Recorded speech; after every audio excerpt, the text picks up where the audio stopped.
그럼 지금부터 맛있는 과학 푸드 사이언스 2부 미래 먹거리 토크쇼를 진행하도록 하겠습니다. 지금 온라인으로 참석하신 분들께서는 화면이 잘 보이는지 한 번 더 확인을 해주시면 좋을 것 같고요. 진행에 앞서서 오늘은 어떻게 진행이 되는지 간략하게 소개를 또 먼저 드리도록 하겠습니다.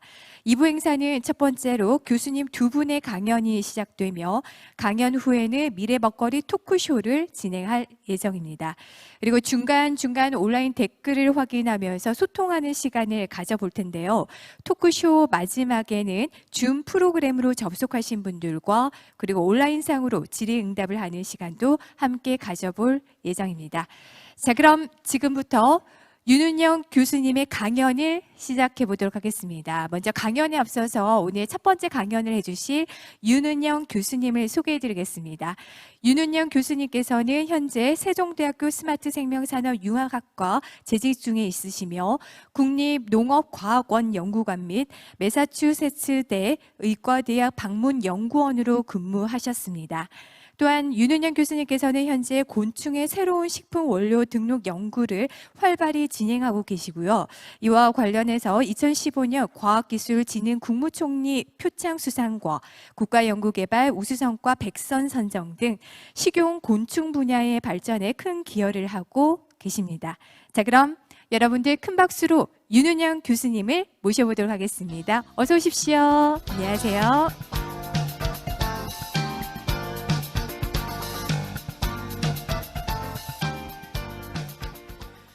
네, 안녕하세요. 반갑습니다. 저는 세종대학교에 이제 재직 중인 윤은영이라고 합니다.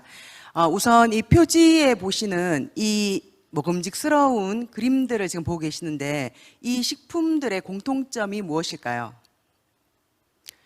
아마 눈치가 빠르신 분들은 이미 아시겠지만 제 오늘 발표 제목을 보시면 식용곤충 현황 및 전망이라고 되어 있습니다.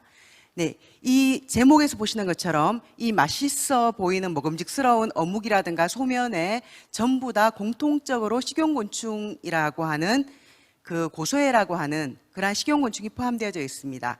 네, 그래서 오늘 저의 강연은 식용곤충의 현황 그리고 전망에 대해서 여러분들과 알아보는 그러한 내용으로 진행이 되겠습니다. 제가 식용곤충 연구를 하면서 제일 많이 듣는 질문이 뭐냐 하면은 왜 이렇게 먹을 게 많은데 식용곤충까지 먹어야 되느냐, 이러한 질문들을 많이 듣습니다. 그 이유는 뭐냐 하면 우리는 지금 잘 살기 때문에 이제 배고프다라는 그러한 고통을 느끼지 못하지만 이게 전 세계 지도인데 지도에 보시면 파란색은 한 만성적인 굶주림에 시달리는 사람들이 한 2.5% 미만이지만 붉은색으로 갈수록 굉장히 35% 이상이 이제 굶주림에 시달리는 사람들이 있는 나라들입니다. 네, 그래서 지구상에 있는 전체 인구 중에서 한 7분의 1에 해당하는 한 10억 명이 만성적으로 굶주림에 시달리고 있습니다. 지금도 이렇게 심각한데 2048년경에 한 인구가 90억 정도가 될 경우에 지금의 식량이 한 2배 정도가 더 필요합니다. 그래서 우리가 만약에 지금부터 준비를 하지 않는다면 식량 부족에 굉장히 시달리게 되겠죠. 네, 그래서 이제 이러한 인구 증가뿐만 아니라 여러분들 올해 폭염이라든가 여러 가지 홍수 같은 그러한 기사들 많이 보셨을 텐데요. 이러한 자연재해로 인해서 식량 수급이 굉장히 불안정하게 이제 지금 흐르고 있습니다. 해수면이 올라가서 토지가 부족할 뿐만 아니라 사막화라든가 이런 것들로 토지라든가 물 부족이 굉장히 심각해지고 있는 상황이라고 보시면 되겠습니다.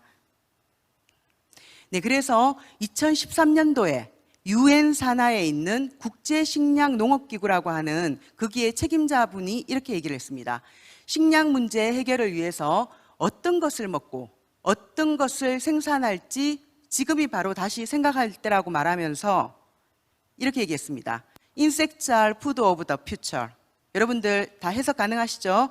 곤충이 바로 미래 식량이라고 얘기를 했습니다.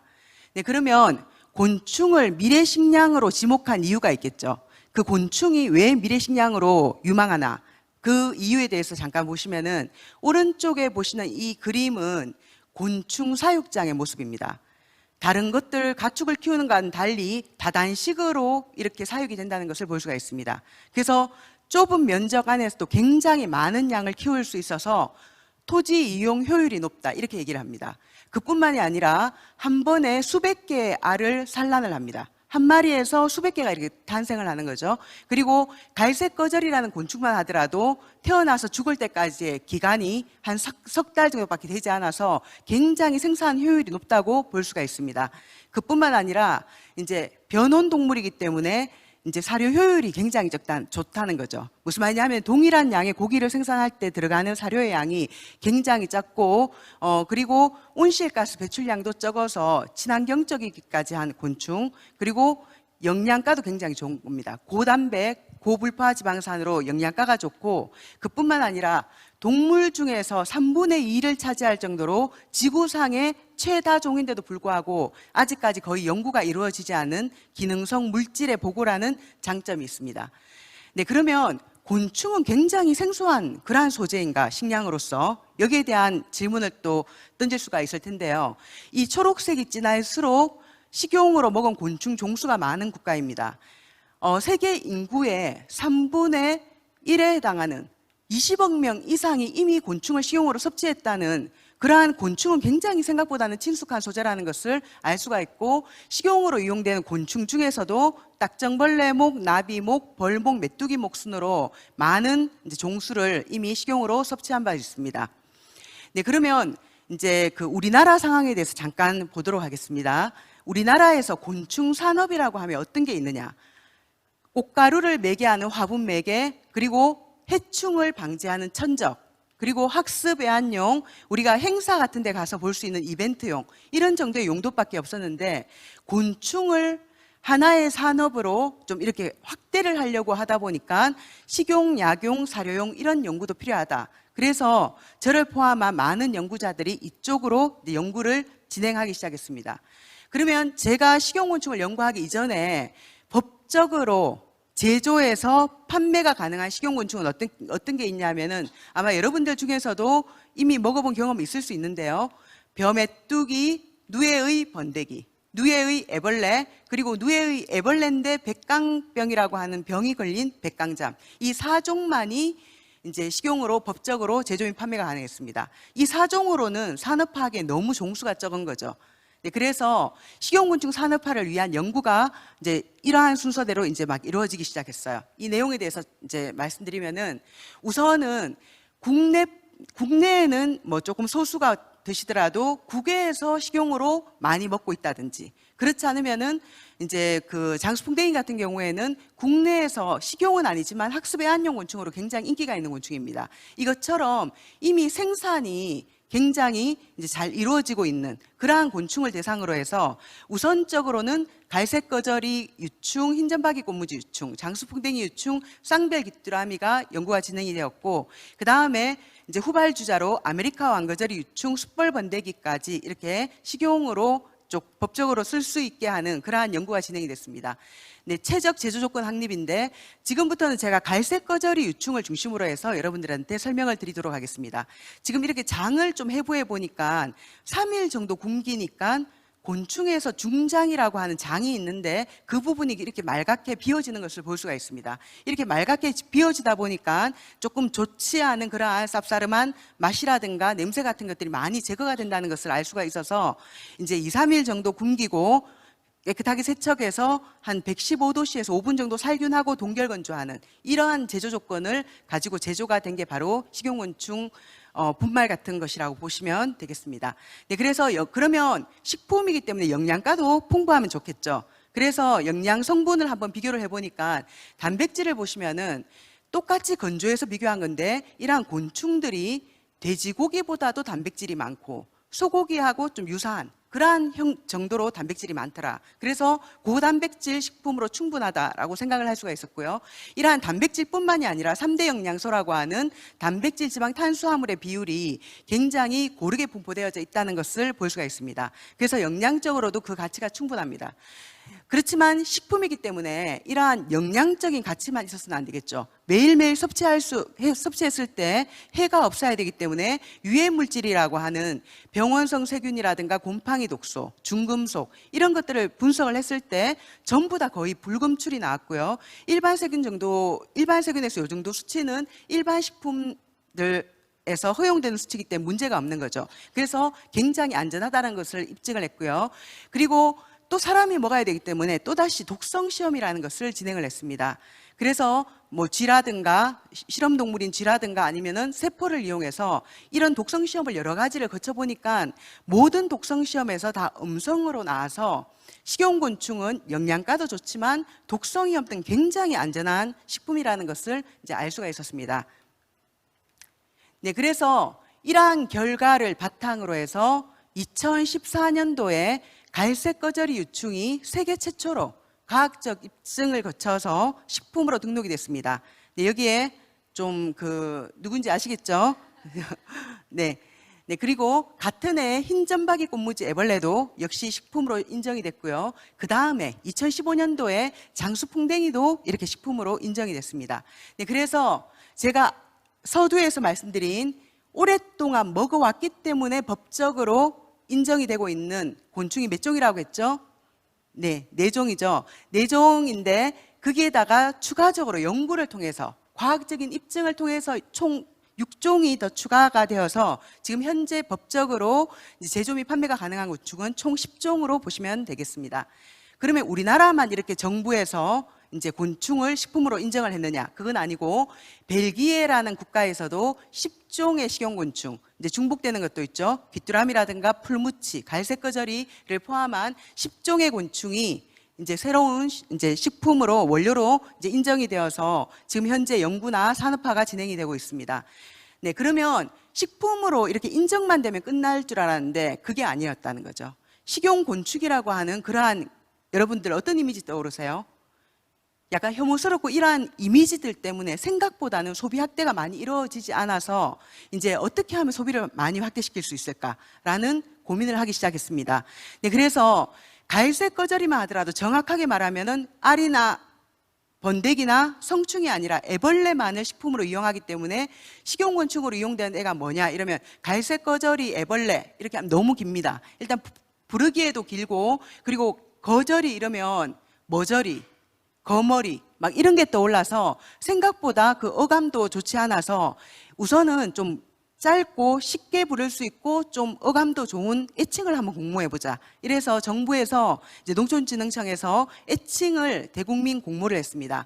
그래서 갈색 꺼저리 애벌레는 고소한 애벌레라는 의미로 고소해라고 이제 애칭이 선정이 되었고, 흰점박이 꽃무지 애벌레는 꽃뱅이, 장수풍뎅이 애벌레는 장수해, 쌍별 귀뚜라미는 쌍별이, 그리고 최근에 인정된 숯벌번데기는 꿀떼기라고 이렇게 이름 애칭이 이제 정해졌고 그 이후에 이제 이미지가 많이 개선이 되었습니다.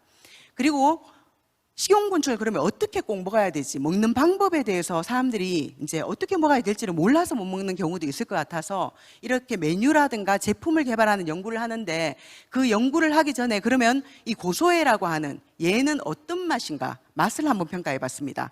우선 오븐에서 굽는다든지 볶는다든지 튀긴다든지 하는 건열 조리를 했을 경우에는 볶은 새우라든가 볶은 깨, 견과류 어떤 맛이죠? 대부분 고소한 그런 맛을 주는 굉장히 그런 맛이고요.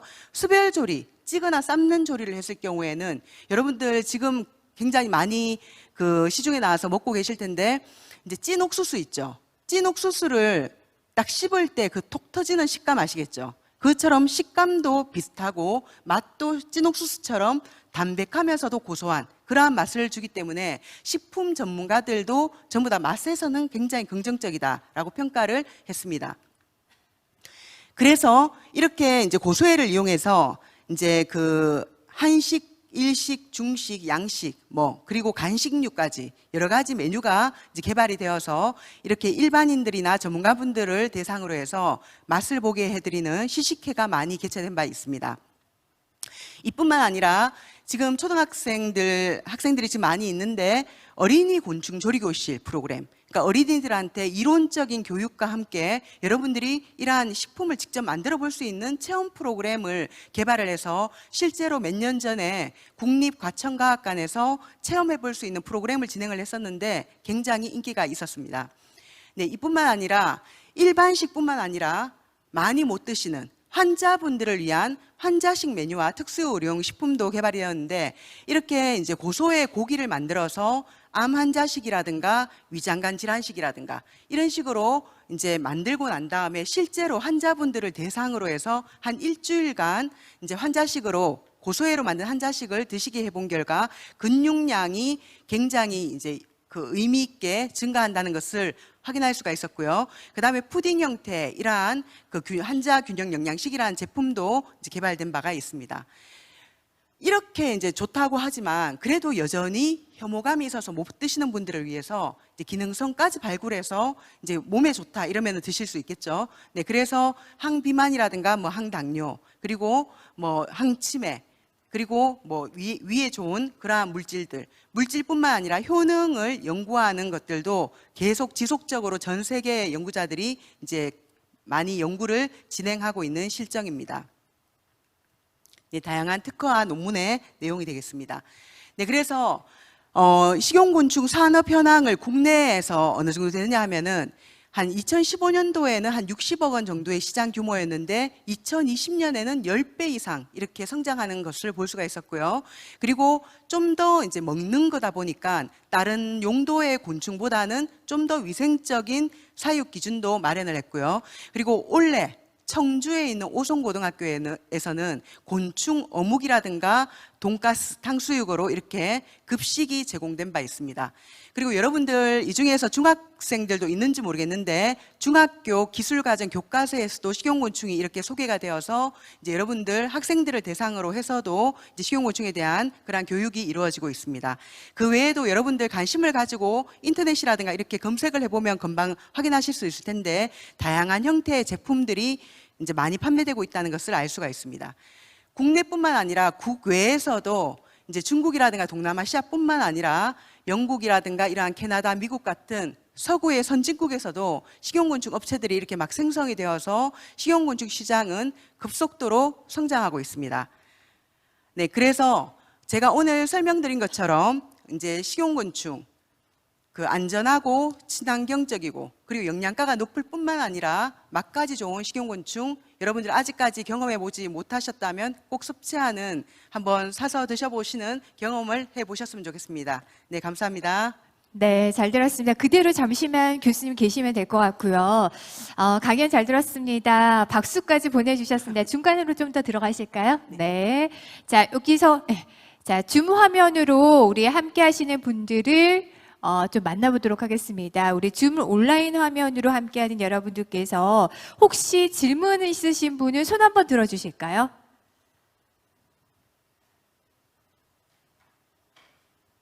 자, 그러면은 네, 있나요? 지금? 네, 한 명의 친구 있나요?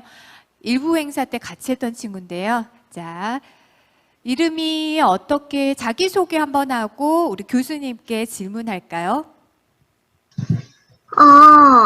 저는 상명초등학교 2학년 김아랑인데요.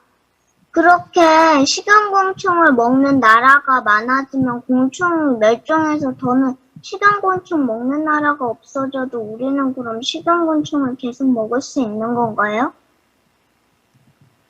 잘 못 들었는데 너무 빨라서 한 번만 더 천천히 이야기해 줄까요?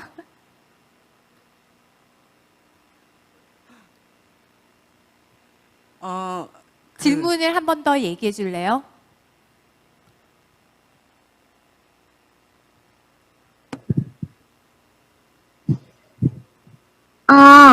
그러면 우리가 그렇게 곤충들을 많이 먹으면 곤충들이 멸종할 텐데, 우리는 잘 사니까 다른 나라들한테 곤충을 양보해도 되지 않나요? 우리나라의 곤충들을 많이 먹지 말고 우리나라는 잘 사니까 못 사는 나라의 곤충들을 이렇게 주면 되지 않겠냐고 교수님께 여쭤봤어요. 네, 귀여운 질문이네요. 네, 그렇네요. 네, 좋은 질문 해주셨는데요. 우리가 이제 그 자연계에서 여러분들 아마 채집 같은 거 많이 해보셨을 텐데, 채집에서 우리가 먹게 되면은 진짜 좀 전에 그 친구가 얘기한 것처럼 금방 멸종할 수가 있습니다. 그렇지만 우리가 산업곤충, 식용곤충 이런 것들은 자연계에서 채집해서 먹는 게 아니라 우리가 이미 실내에서 대량으로 키울 수 있는 기술이 있거든요. 네, 그래서 그렇게 키워서 먹기 때문에 이제 멸종이 되지 않는 거죠. 그래서 그 네. 부분은 걱정을 안 하셔도 좋을 것 같습니다. 네. 그런데 우리 친구가 질문했던 거는 우리나라는 잘 사니까 이걸 안 먹어도 되니 다른 나라에 주는 건 어떨까라고 하는데 아마도 수출이나 이런 쪽으로 생각을 하진 않을까. 그런 가능성은 있나요? 그 충분히 있습니다. 네. 네, 수출을 할 수도 있고 저희가 조금 그 약간 후진국 아까 얘기했던 그런 저개발 국가나 이런 쪽으로 지원을 하는 쪽도 아마 정부에서 고려하고 있는 것으로 알고 있습니다.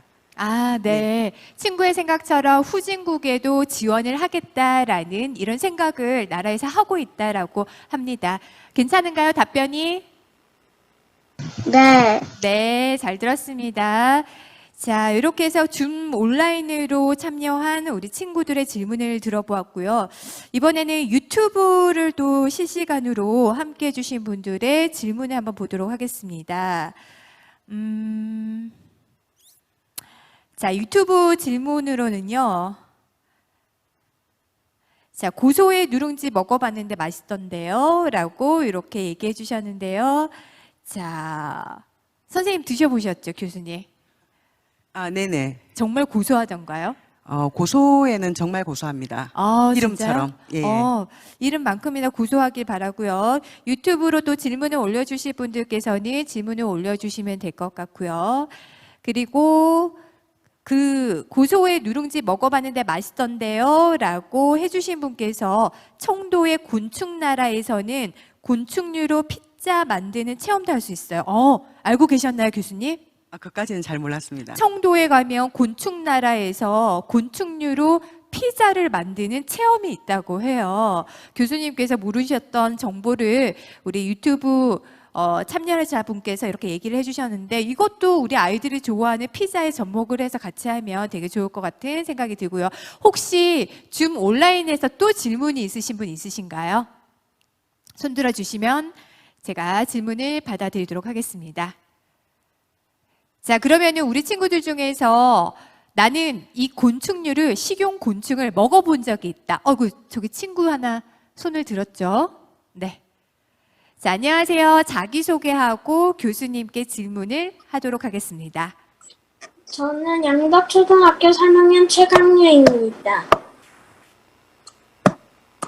근데 거기 사진 중에서 교수님이 그전에 강의하실 때 올렸던 사진 중에서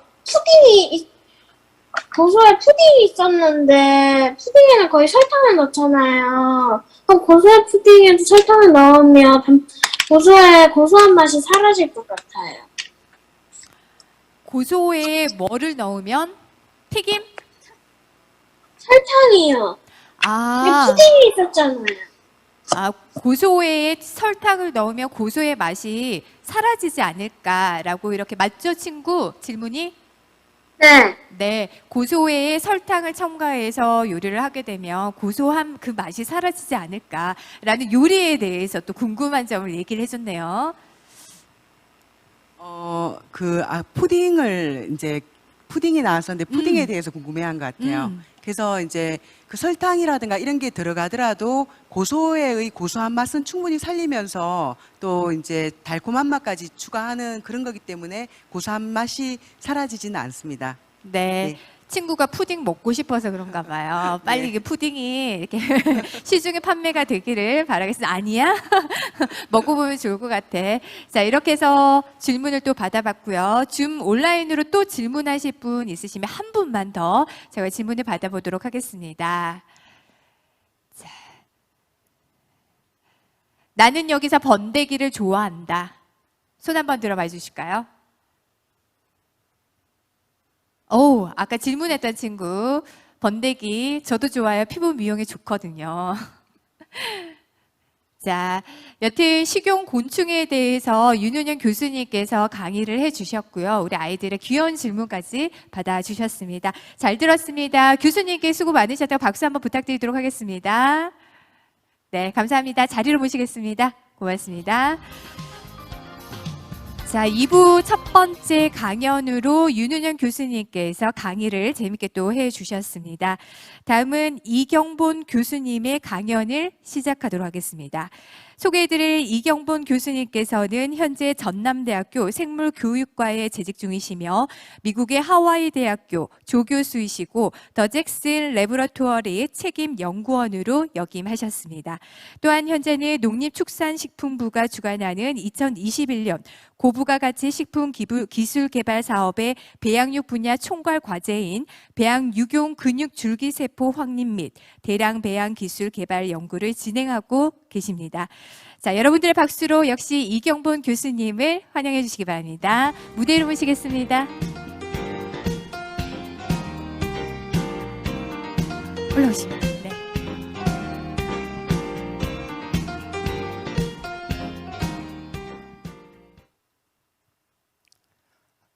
안녕하십니까, 이경본입니다.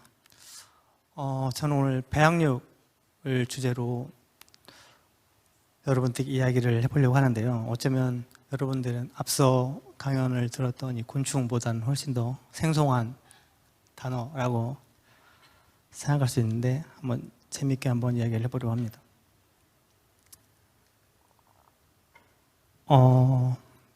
보시면 잘 아시겠지만 햄버거인데요. 이 햄버거가 보통 프랜차이즈에서 대략 얼마 정도에 팔릴까요? 한 5,000원 내외 정도 되겠죠? 그리고 수제 햄버거라고 하면 한 10,000원 내외가 되고 있는 걸로 알고 있는데요. 이 실제 가격이 5,000원에서 10,000원 내외지만 우리가 미처 알지 못하는 그런 많은 숨은 비용이 숨어 있음을 여러분들은 인식하지 못하고 있을 겁니다. 그럼 어떤 그 햄버거 이면에 어떠한 비용들이 숨어 있는지를 보시면 이 햄버거는 단순히 이 두 개의 빵 조각과 그 다음에 소고기 패티, 그 다음에 약간의 야채와 소스만 있는 게 아닙니다. 이 햄버거 한 개를 생산하기 위해서는 토지, 그 다음에 물, 그 다음에 사료의 엄청난 양이 필요하고 또한 그에 따른 토양의 오염이나 대기 또는 해양의 오염에 대한 환경 비용까지 생각을 해야 될 것 같습니다. 그래서 이 햄버거에서 핵심은 그 소고기 패티인데요. 이 소고기 패티가 약 110g 정도 되는데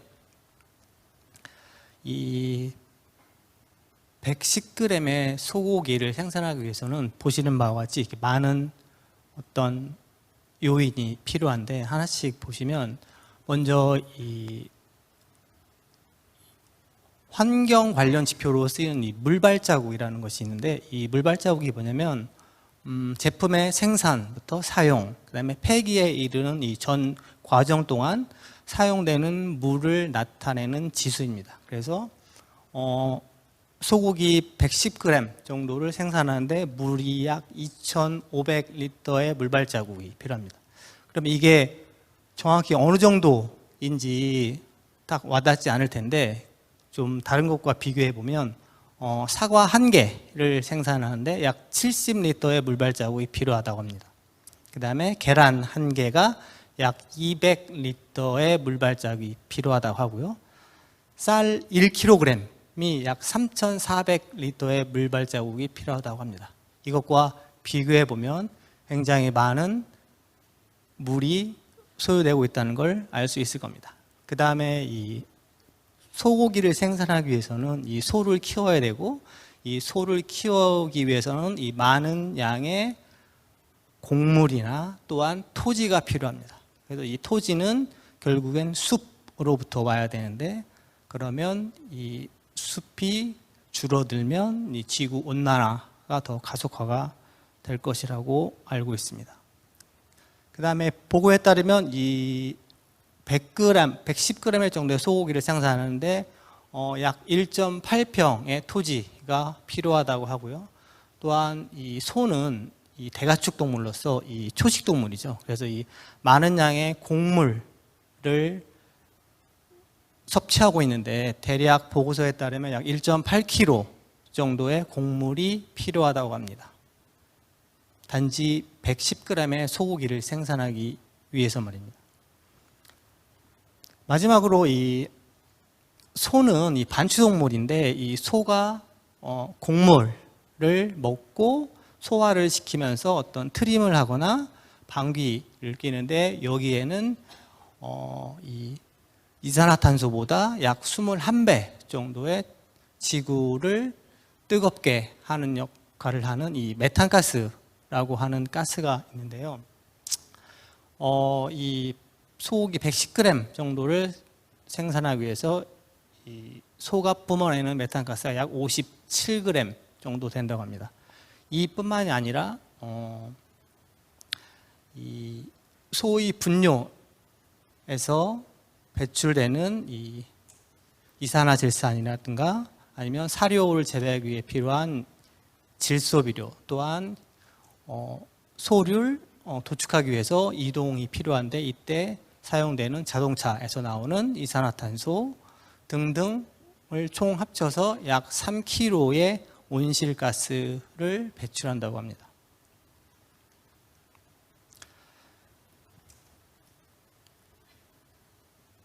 그래서 이 앞전에 말씀드렸듯이 이 메탄가스가 되게 문제가 되는데요. 이 메탄가스는 이 석탄 발전소나 이산화탄소 자동차에서 배출되는 이산화탄소보다 약 독성이 21배 정도 강하다고 합니다.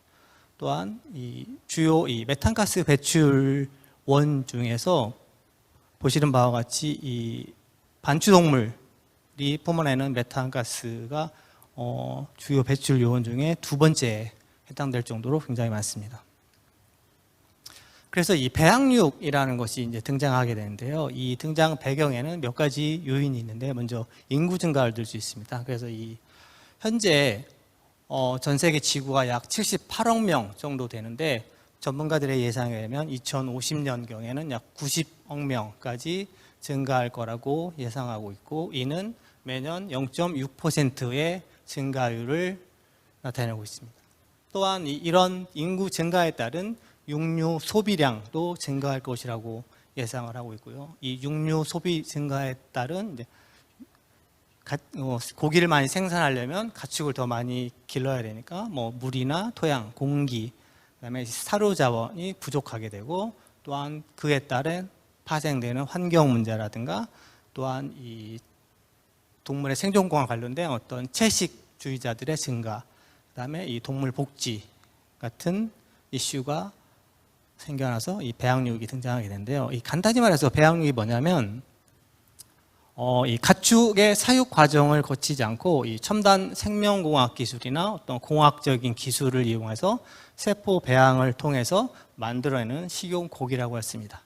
그래서 이 배양육은 이 가축을 도살하지 않고 환경을 오염시키지도 않고 또한 이 비윤리적으로 가축을 사육하지 않아도 되는 환경에서 이 고기를 생산할 수 있는 미래 먹거리 또는 아니면 미래 대응 식품이라고 할 수 있습니다.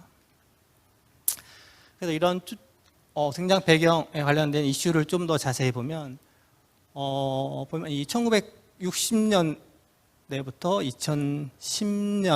2010년까지의 이 전 세계 육류 소비 증가량을 보면 굉장히 가파르게 증가하고 있는 것을 볼 수 있습니다. 그래서 전문가들의 예상에 의하면 이 육류 소비량에 있어서 2050년까지 약 73%가 증가할 것이라고 예측하고 있습니다. 따라서 이건 뭘 의미하냐면 결국엔 이 현재 전통 방식으로 생산하는 육류의 공급만으로는 충분하지 않다는 걸 의미하고 있습니다. 또한 이 한국인의 1인당 육류 소비량 추이를 보면 이 1980년에 불과 11.3kg 정도를 소비했는데 2013년에 이거의 약 4배 정도 되는 42.7kg 정도를 소비하고 있습니다.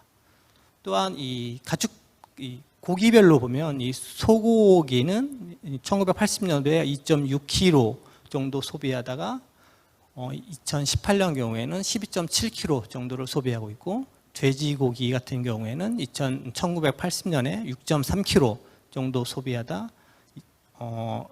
2018년에는 27kg 정도를 소비하고 있습니다. 닭도 마찬가지고요.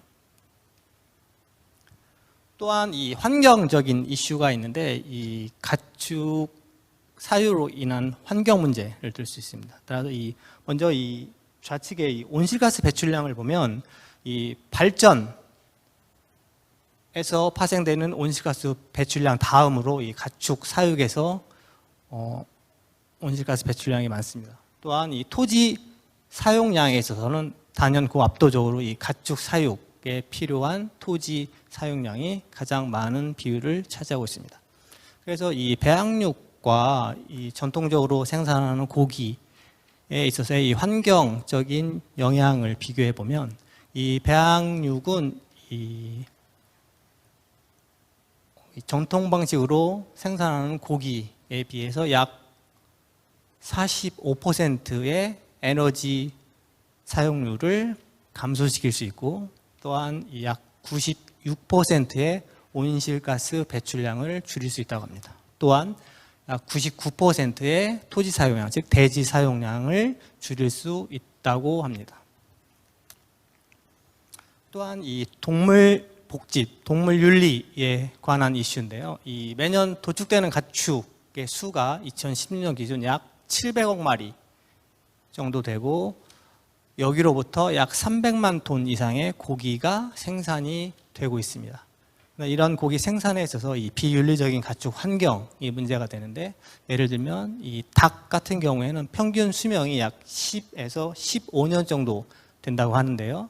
이 닭이 약 50세제곱센티미터 크기의 케이지에서 약 8마리 정도가 사육되고 있고 약 30일 후에 도축이 되고 있습니다. 또한 돼지 같은 경우도 마찬가지로 평균 수명이 약 15에서 20년 정도 되는데요. 마리당 약 90제곱센티미터 크기의 케이지에서 약 160에서 180일 동안 사육한 후에 도축이 되고 있습니다. 소는 마찬가지로 평균 수명이 약 15에서 20년 정도 되는데요. 약 24개월에서 30개월 후에 도축이 되고 소가 키우는 공간은 한 마리당 약 2.1제곱미터 크기 정도밖에 되지 않습니다. 그 다음에 이 건강적인 이슈인데 이 보시는 그림은 이 1957년에 28일 키운 닭과 56일 키운 닭과 이 2005년에 28일 키운 닭과 56일 키운 닭의 크기를 보면 굉장히 큰 차이를 볼 수 있습니다. 이게 바로 이 성장 호르몬과 이 항생제 등의 이 과다 투여가 원인이 되고 있습니다.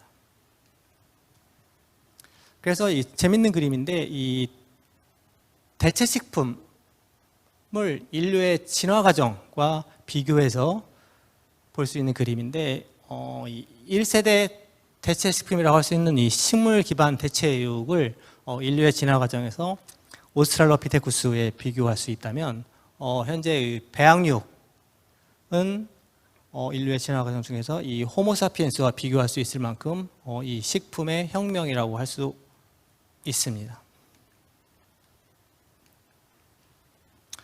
또한 구매 선호도, 배양육에 대한 의식을 좀 조사해 보았는데요. 이 국가별로 보면 이 미국의 경우에 약 23.6%를 제외하고는 대부분 긍정적인 의식을 가지고 있고 중국과 인도는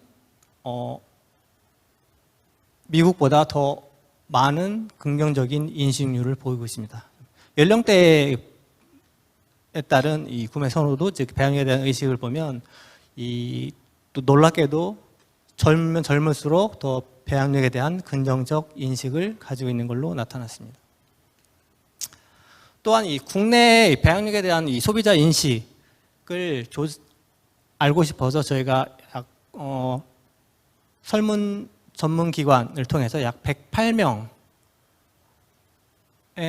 소비자를 대상으로 저희가 인식에 관련해서 설문조사를 실시했는데요. 대략 여자가 43.8%였고 남자가 56.3%였습니다. 또한 20대부터 60대까지의 연령대를 보이고 있고 또한 이 직업을 보면 직장인이 대부분이었고 그 다음에 자영업자와 전업주부 순으로 되어 있습니다. 그래서 보면 먼저 이 배양육 또는 이 배양육과 같은 의미의 인공육이라든가 뭐 클린미트 또는 실험실 고기 등에 대해서 알고 있는지에 대한 질문을 드린 결과 약 14.9% 외에는 대부분 들어본 적은 있을 정도로 잘 알고 있음을 확인하였습니다. 또한 이 배양육을 시식할 기회가 있다면 시식하겠느냐 또는 이 배양육을 먹을 의사가 있느냐라는 질문에는 약 8% 대략 10% 이내 비율만 부정적인 인식을 갖고 그 외에는 긍정적 인식을 갖고 있는 것으로 나타났습니다.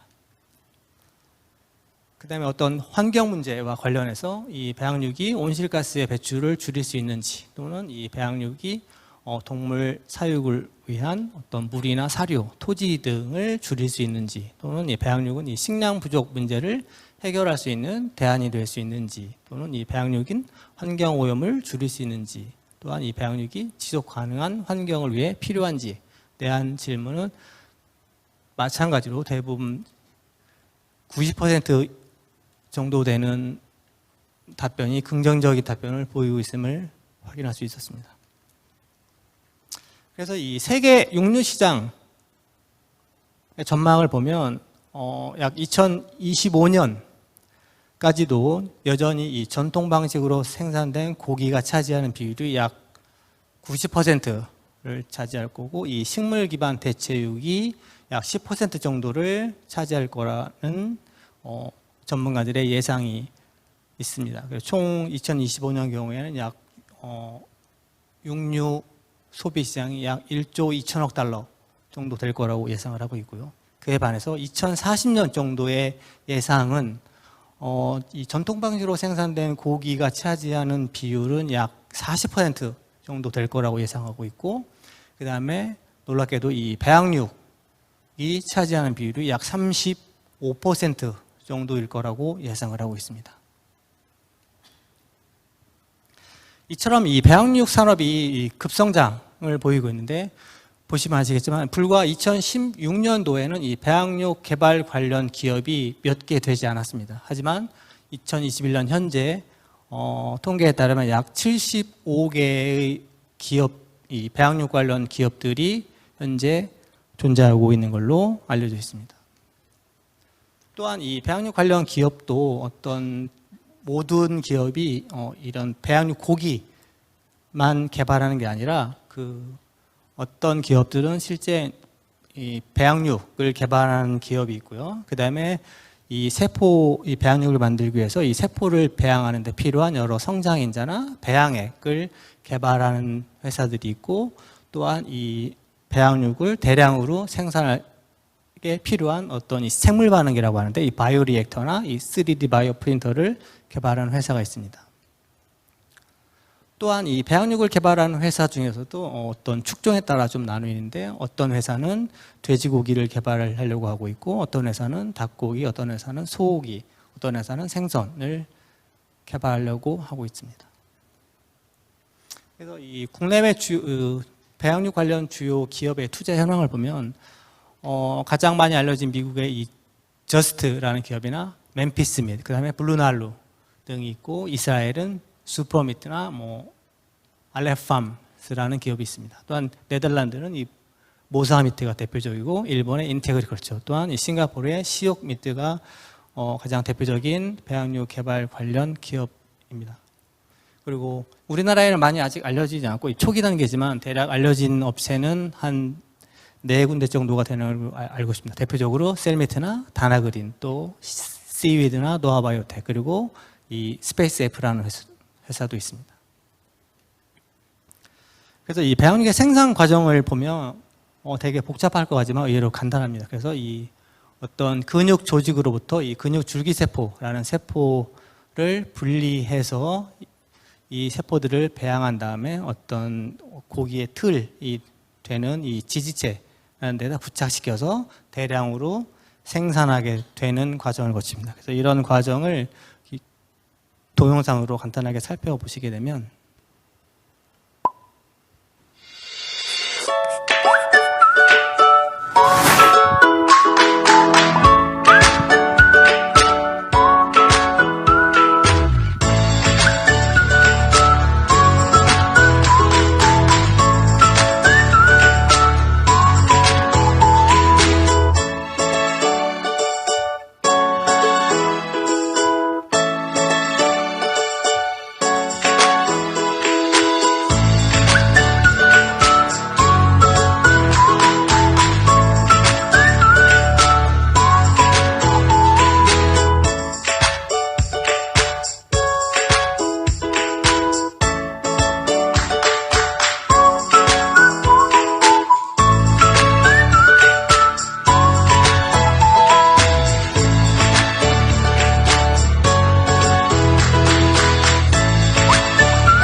네, 이런 생산 과정을 거치게 됩니다.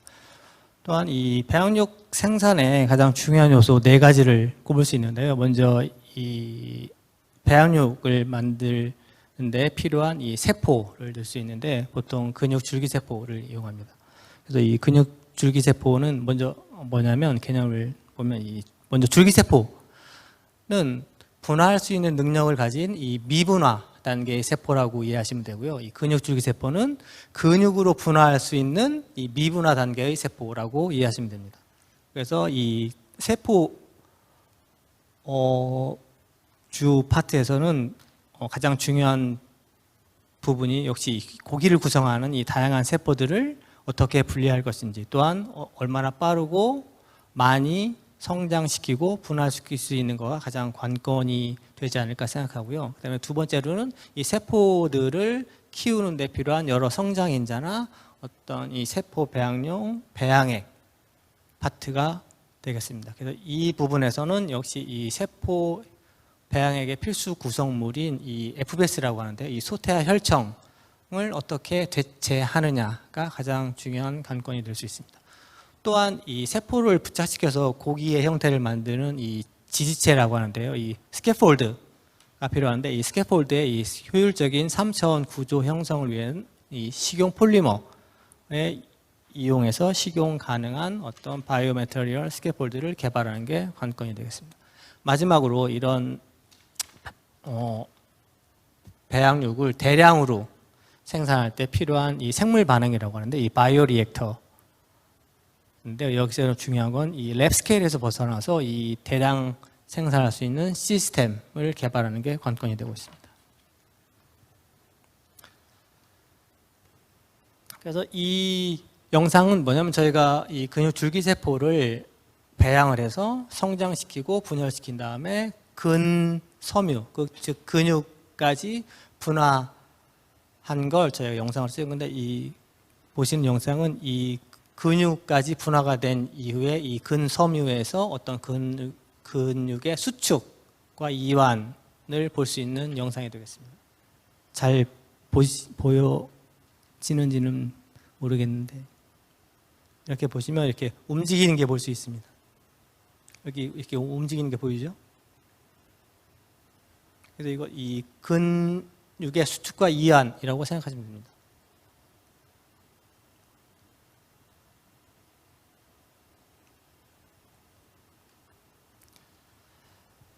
그래서 이거는 그래서 아까 대량 생산을 필요한 어떤 생물 반응기의 모습을 보여주는 거고 이 오른쪽 영상을 보시면 이건 이제 3D 바이오 프린터라고 하는 건데 이 지지체가 될 어떤 바이오 매터리얼을 이런 프린터로 지지체를 만드는 걸 보여주고 있습니다. 여기에다가 세포를 부착해서 고기를 만들 수 있고 또한 이 바이오 잉크에 처음부터 세포를 주입해서 이 지지체를 만들 때 같이 세포를 부착시키는 방법이 있습니다.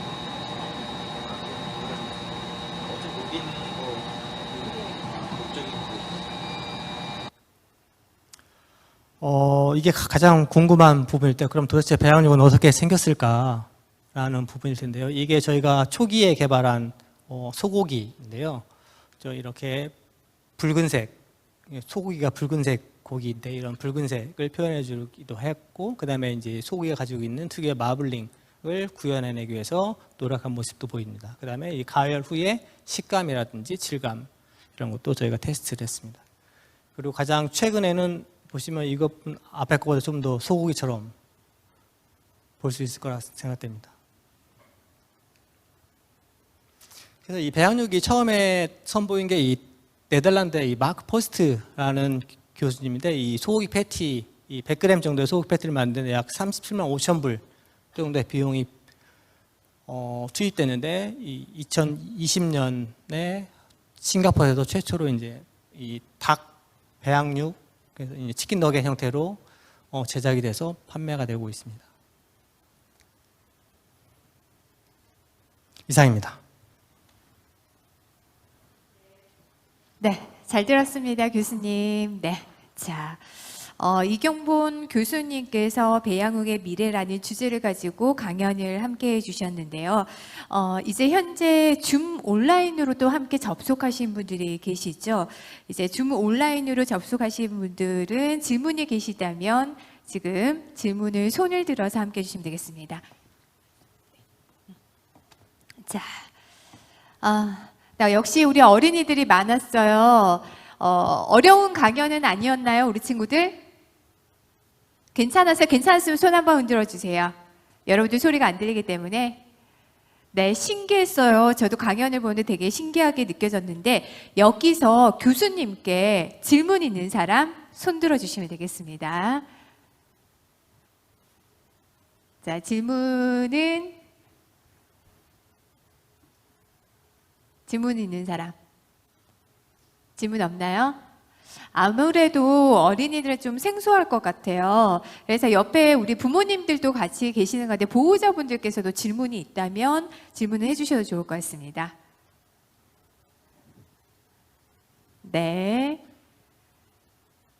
우선 고기가 무조건 좋으니까 배양육이든 뭐 그냥 고기든 다 좋다는 의미인 것 같아요. 근데 제가 궁금한 게 하나 있었어요. 강연을 보면서 그 줄기 친구가 또 질문하는데 먼저 친구의 질문을 받아볼까요? 네. 자, 안녕하세요. 자기소개하고 교수님께 질문을 하도록 하겠습니다.